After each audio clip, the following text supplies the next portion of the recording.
आज का दिन मुझे लगता है कि मध्य प्रदेश की हिस्ट्री में एक बहुत महत्वपूर्ण दिन है, जब प्रधानमंत्री जी की जो 2047 विकसित भारत की जो कल्पना है उसको साकार करने के लिए मध्य प्रदेश एक कदम और आगे बढ़ा है। और माननीय मुख्यमंत्री जी के नेतृत्व में ये प्रदेश लगातार इंडस्ट्रियलाइजेशन हो, नवाचार हो, गुड गवर्नेंस हो, उसमें हम लगातार आगे बढ़ रहे हैं। मध्य प्रदेश 2047 में कैसे होगा, इसका विजन डॉक्यूमेंट की तैयारी आपको पहले भी पता होगा कि चीफ सेक्रेटरी महोदय की अध्यक्षता में पूरा एक सिस्टम डेवलप किया है। और आज माननीय मुख्यमंत्री जी ने मंत्रि परिषद से आग्रह भी किया है कि सब इसकी तैयारी में जुटे और इसकी समीक्षा करें और निर्धारित समयावधि में जब ये विजन डॉक्यूमेंट तैयार होकर कैबिनेट के पास आए तब वो पूरी तरह से जो मोदी जी के सपनों का मध्य प्रदेश है, मोदी जी के सपनों के भारत को बनाने वाला मध्य प्रदेश है, उसमें पूरी उसकी पार्टिसिपेशन रहे, उसकी सहभागिता रहे, ये अपेक्षा माननीय मुख्यमंत्री जी ने आज सभी हमारे कैबिनेट के अंदर सदस्यों से की। एक बड़ा निर्णय मध्य प्रदेश में ऊर्जा के क्षेत्र में आज हुआ है और मुझे लगता है कि ये आगे आने वाले वर्षों में एक मील का पत्थर साबित होने वाला है। नवकरणीय ऊर्जा क्षेत्र में मध्य प्रदेश पहले से बढ़िया काम कर रहा है और मुझे लगता है हम वो वाहिद राज्य हैं जहां पर नवकरणीय ऊर्जा में हम रिसर्च का काम कर रहे हैं, उनके यंत्रों को बनाने में हम उसमें आगे बढ़े हैं, उसके माध्यम से ऊर्जा का उत्पादन भी करेंगे, सोलर ऊर्जा एनर्जी का। और अभी तक सोलर पावर जो थी वो हम बनती थी और चलती रहती थी, स्टोरेज का कोई प्रावधान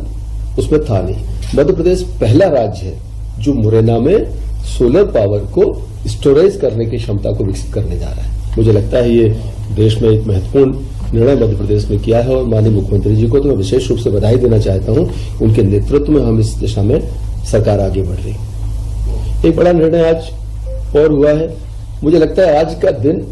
नवकरणीय ऊर्जा के नाम अगर किया जाएगा तो शायद ये अतिशयोक्ति नहीं होगी। मैं इस बात को समझ सकता हूं। मैं लंबे समय भारत सरकार की जो पावर स्टैंडिंग कमेटी थी उसमें रहा मैं, और मैं सोच सकता हूं कि ये मोदी जी का एक सपना है कि बिजली उत्पादन जो है वो सौर की तरफ और विंड की तरफ समय के साथ बढ़ना चाहिए और आज हमारी सरकार उसमें आगे बढ़ी है। बाबई में पहले से हम सोलर पावर के लिए काम कर रहे थे। वहां पर पहले लगभग 214 एकड़ भूमि सरकार पहले दे चुकी थी वहां पर, और जो मांग और जिस हिसाब से हमारी जो तैयारी है 314 एकड़ लैंड की और आवश्यकता थी। आज कैबिनेट ने वो एक स्वीकृति प्रदान की है और नर्मदापुरम अकेले के लिए नहीं, ये मध्य प्रदेश के लिए एक बड़ी उपलब्धि है कि लगभग हम इसको 314 एकड़ लैंड 311.44 एकड़ लैंड के साथ में सोलर पावर का वहां पर जो तंत्र खड़ा होगा। और अभी जो हमारी रीजनल इन्वेस्टर्स कॉन्क्लेव जो होने वाली है नर्मदापुरम में, मुझे लगता है उसके पहले हमारी तैयारी होगी कि हम इसका माननीय मुख्यमंत्री जी से भूमि पूजन आदि करा के इस व्यवस्था को आगे बढ़ाएंगे। और इस परियोजना की बनने से मुझे लगता है इसका क्षेत्रफल विस्तार होने से मध्य प्रदेश में सोलर पावर को लेकर एक बड़ी मांग जो है कि डिमांड और सप्लाई के बीच में जो एक गैप बनता है कई बार, उसकी पूर्ति में इसकी महत्वपूर्ण भूमिका रहेगी।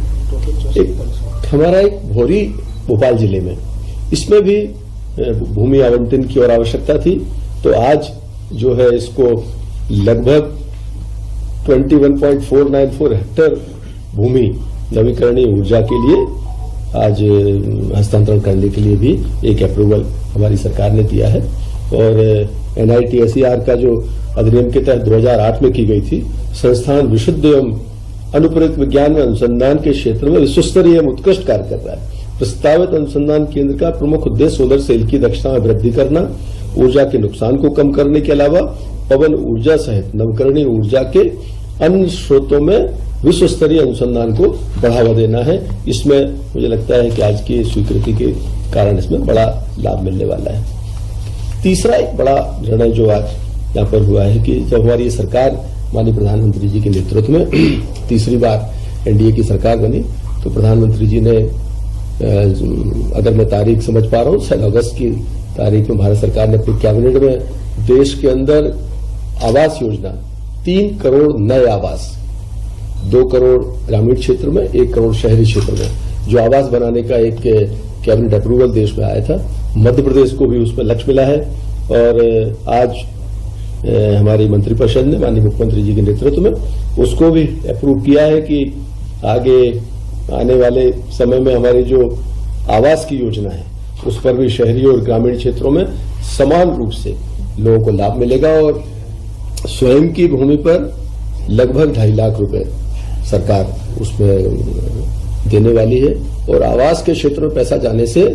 एक साइकिल विकास की बढ़ती है। आदमी के पास पैसा जाता है, फिर वो पैसा बाजार में जाता है, स्टील इंडस्ट्री को फायदा होता है, ईंट बनाने वाले को फायदा होता है, कारपेंटर को फायदा होता है, चिनाई वाले को, तो पूरा एक सिस्टम चलता है। तो मध्य प्रदेश में उस योजना के लागू होने से भी काफी लाभ होना है। ये मुख्य विषय थे जो आज की कैबिनेट में माननीय मुख्यमंत्री जी की अध्यक्षता में मध्य प्रदेश के अंदर आज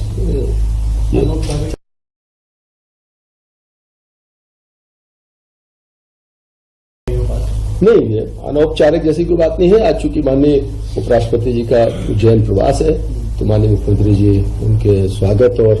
उस कार्यक्रम के लिए वहां पर गए हैं, ताकि मध्य प्रदेश में गुड गवर्नेंस के लिए लगातार मंत्रिमंडल के साथ ही काम करें और जो सरकार की मंशा है, माननीय मुख्यमंत्री जी का जो एक लक्ष्य है कि आम आदमी तक हमारी सरकार की पहुंच हो, हर हाल में हमें उस पर काम करने की आवश्यकता है। इस तरह की चीजें प्रधानमंत्री आवास में 2.5 लाख, अभी प्रोविजन है मेरे ख्याल से 1 मिलियन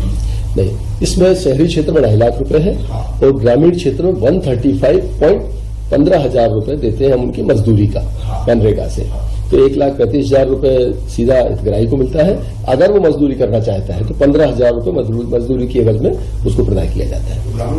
ग्रामीण क्षेत्रों में 1.5 लाख रुपए का जो हमारा वो है उस तरह का बैरियर रहेगा और शहरी क्षेत्र में 2.5 लाख रुपए का।